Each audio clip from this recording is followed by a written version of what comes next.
J'adore Noël, c'est ma période de l'année préférée. T'as de la neige, les décorations, des lumières partout, un pervers qui veut te prendre sur ses genoux à la sortie des magasins, le sapin, les cadeaux. Et même Noël, c'est une très belle période à la télé. Je veux dire, pour une fois, j'adore les pubs plus que les programmes. Il n'y a pas uniquement les pubs de la télé que j'aime voir et revoir. J'adore recevoir les catalogues mi-novembre pour commencer à chercher ce que tu voudrais avoir pour Noël. Seulement en 2004, mes parents, au lieu de me donner un catalogue comme chaque année, m'ont donné ça. Le DVD Leclerc, le Père Noël et la clé d'or. Alors, c'est pas le premier, il y en a eu d'autres années avant, il y en a aussi eu dans d'autres magasins. Le but de ce DVD est très simple. Plutôt que d'avoir un catalogue où tu regardes des jouets, là tu as un film d'1 heure avec des enfants, des adultes qui à certains moments vont trouver des jouets, te les présenter, jouer avec et te donner le prix. En gros, c'est une très longue pub avec une histoire. Et on commence tout de suite. Ce film commence avec Gaspard qui est un cyberlutin apportant la clé d'or au Père Noël. Cette clé sert à ouvrir la porte du royaume des jouets pour qu'il puisse être livré. La clé du royaume des jouets, enfin je vais pouvoir livrer juste un petit tour de clé et devant moi elles vont céder les portes du royaume des jouets. Ne refais plus jamais ça. Bref, il se dirige vers la porte pour l'ouvrir, cependant, une cascade française débarque. Ah, Gaspard! Pas de bonhomme de neige, pas de bonhomme de neige! Non, non, non! La clé, Gaspard! La clé!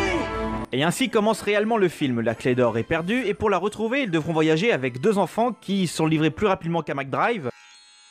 Et ils devront voyager dans le monde des 5 sens afin de pouvoir retrouver cette clé, sinon aucun cadeau ne pourra être livré. Premier arrêt, le monde des gourmands, et on y rencontrera Mirabel qui à plusieurs moments va tenir un discours anti-gros et te dire que manger mal c'est pas bien, et manger équilibré c'est mieux. Tu ne me crois pas? Regarde-moi ce lavage de cerveau. Plutôt ceci ou cela. Oh bah, j'aime bien ce qui est rouge et sucré. C'est un tort. Boire sucré donne encore plus soif. Vous avez un petit creux. Vous préférez ceci ou cela? Oh, j'adore la chantilly. Ça me rappelle la neige. C'est un tort. Et encore, ça c'est rien, ça tenait une chanson sur comment bien manger dans un DVD sorti à la période des fêtes de Noël, là où tout le monde bouffe comme des porcs et dans lequel tu dois choisir un cadeau de Noël. Au petit déjeuner, je pense diététique. Être raisonnable sera systématique. C'est une très bonne résolution. Ouais, mais ma petite tartine dans le café au lait... Et attention, refrain! Oh Père Noël, t'as l'air bien malin. Ça te coule sur la barbe, ça te coule sur les mains. Juste pour info, ça dure 3 minutes. On continue? Ça te coule sur la barbe, ça te coule sur les mains. Comme casse-croûte, Ouais, alors je vais pas tout laisser parce que ça me tape sur le système. Une fois cette musique terminée, on te présente quelques jouets et juste avant de quitter ce monde, on a droit à une recette. De la banane au jambon. Pour 4 personnes, il faut choisir 4 bananes pas trop grosses et 4 tranches de bon jambon blanc. Éplucher puis entourer chaque banane d'une tranche de jambon. Poser dans un plat légèrement. C'est rigolo, c'est rigolo, c'est rigolo. C'est rigolo. Bon, il n'a aucune trace de la clé dans ce monde, il décide de manger et puis direction nouveau pays. Bon, le Père Noël et Gaspard sont là, ils ont paumé les gamins et on y rencontre Jonathan Lambert qui capture des vents avec un filet à papillons. Oh, douce brise, te voilà qui approche. Je ne chasse pas, j'attrape les vents. Les vents du monde entier, les vents parfumés. Zéphyr, autant, alizé, bise n'ont pour moi aucun secret. Viens à moi, délicate effluve. Oh. Oh, sentez-moi ça. Non merci, ça va aller. Mais Jonathan n'est pas uniquement un attardé qui s'amuse à attraper des pets avec un filet et qui marche comme s'il avait un balai dans le cul. Il a inventé le prank français. Regarde, là les enfants sont revenus et il va prank Tom. Tom, inspire bien fort avec ton nez. Emplis bien tes poumons et respire-moi ça. Bah, c'est fort. Ça sent. mon trou de balle. Ok, c'est bon, j'arrête. Peu de temps après, le Père Noël s'égare et tombe face à Orchidia, qui est une plante géante qui parle et qui, attention, est animée grâce à des effets spéciaux français. Je suis Orchidia, la gardienne de la chambre des fleurs. Et toi? Qui es-tu? Bon, de toute façon, cet endroit ne sert à rien. Elle décide de ne pas le laisser partir tant qu'il n'aura pas senti son odeur. Seulement, il ne peut pas car il est enrhumé. Et là, Jonathan sait ce qu'il faut faire. Il faut déboucher le nez du Père Noël, sinon Orchidia ne le laissera jamais sortir. Elle déteste qu'on ne puisse respirer son parfum. Mais comment peut-on soigner le Père Noël? La nature est notre plus grande alliée. On peut trouver chez elle tous les remèdes à nos maux.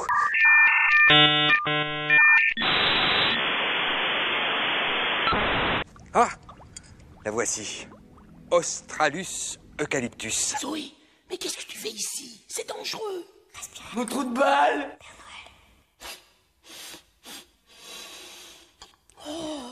Je me sens libéré. Voilà, le Père Noël peut sentir Orchidia, il est libéré, seulement aucune trace de la clé dans ce monde, alors on fait bisous à Jonathan, on s'en va vers le nouveau monde, le monde des tout doux. Après plusieurs présentations de jouets, le Père Noël et Zoé vont tomber sur un chien qui parle. Et qui parle avec la même voix qu'on l'entend dans les bêtisiers animaux tout pourris, tu sais. Je suis ici, derrière vous. Salut les potos. Je suis Boldu. Bref, dans ce pays, il n'y a rien à part plusieurs jouets à te présenter. Il décide donc de partir. Seulement... On y chante notre chanson?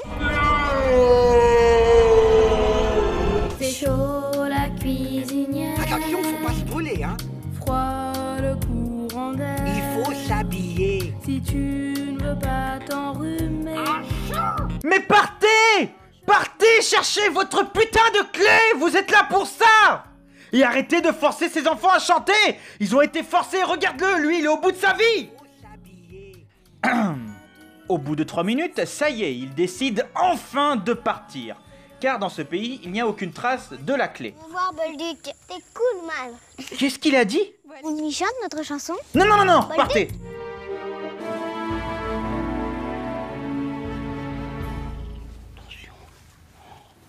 On n'y voit rien.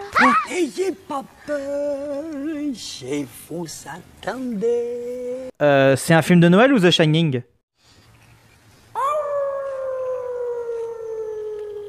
C'est un loup.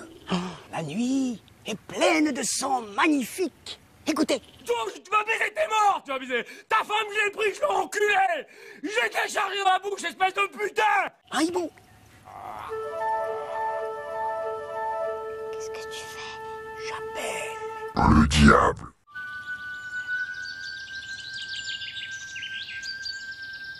Je me présente.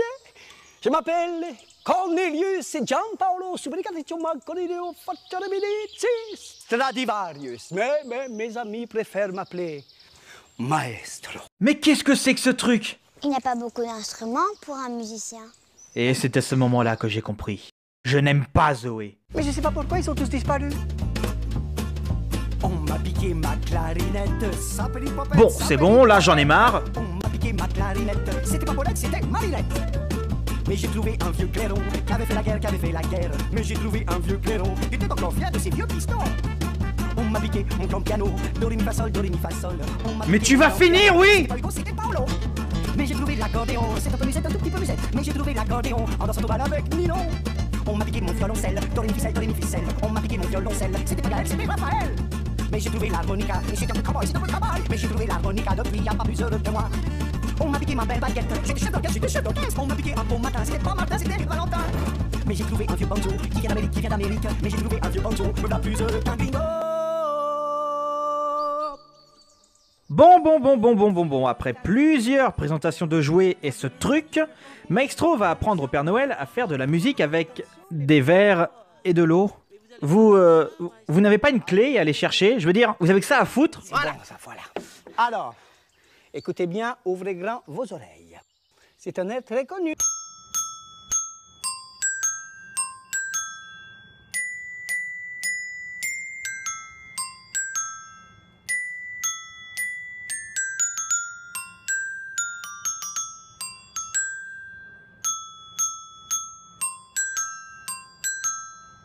Ça, c'est Star Trek. Bravissimo Père Noël, Père Noël. Et vous êtes un artiste ou je ne m'y connais pas. Quelle oreille! Ah, s'il te plaît, ferme-la. Il décide finalement de partir, car encore une fois, aucune trace de la clé. Alors, je vous passe le moment où il nous apprend que parler tout doucement ça fait qu'on n'entend pas beaucoup et que de parler plus fort ça fait qu'on entend beaucoup mieux. Je vous jure que c'est dans le film. Pour se diriger vers le tout dernier monde et on rencontrera la princesse des images. Et d'ailleurs, cette princesse est la seule personne encore un peu connue de nos jours. Mais encore? Des détails? Oh, vous êtes belle comme le soleil au printemps. Tu peux bouger pour moi s'il te plaît, bitch?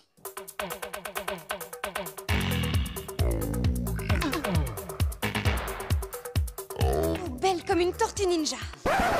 Toi, l'astico, va voir chez les tortues si j'y suis. Laissez-moi sortir.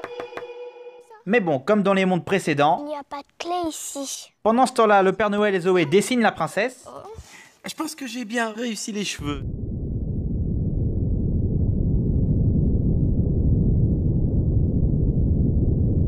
Oh, mais faut le voir pour le croire. Oh, ce n'est qu'un premier jet. Mais avec un peu de temps, je peux m'améliorer. Non. Cependant, il rentre bredouille, ou plutôt brocouille, comme on dit dans le bouchonnois. C'est pas juste. On a cherché partout. On a fait de la musique avec Maestro. On a rendu son image à la princesse. On a chanté avec Boldu. Et chez Mirabel, vous nous avez préparé un festin. On a vaincu la fleur du parfumeur. Et on n'a pas trouvé la clé. Alors que retrouver la clé, c'était pourtant très simple. Il fallait tout simplement... Je les aime, les enfants, oui. Je les aime plus que tout au monde. Pour les enfants, mon cœur déborde. Il déborde d'amour. Tiens, amour. C'est le plus beau mot que je connaisse. Amour. Regardez, Père Noël! C'est la clé, Père Noël. Eh oui, le pouvoir de l'amour. L'amour. L'amour. Et voilà, c'est la fin du film. Alors oui, je n'ai absolument pas parlé des jouets car ça ne servait à rien d'en parler. Je voulais parler du film qui entourait les jouets. Et aussi pour vous montrer que ce n'est pas juste une série de jouets qui sont présentés un par un en te donnant un prix. Les mecs ont quand même réfléchi à une histoire et à comment te les vendre comme il faut. Il y a juste un point où j'aimerais revenir, c'est à la fin. Après avoir récupéré la clé, le Père Noël et Gaspard s'en vont en laissant Tom et Zoé derrière eux. Mais au tout début du film, les deux enfants sont appelés pour aider le Père Noël, chez le Père Noël. Ce qui veut dire que le Père Noël et Gaspard les abandonnent derrière eux ?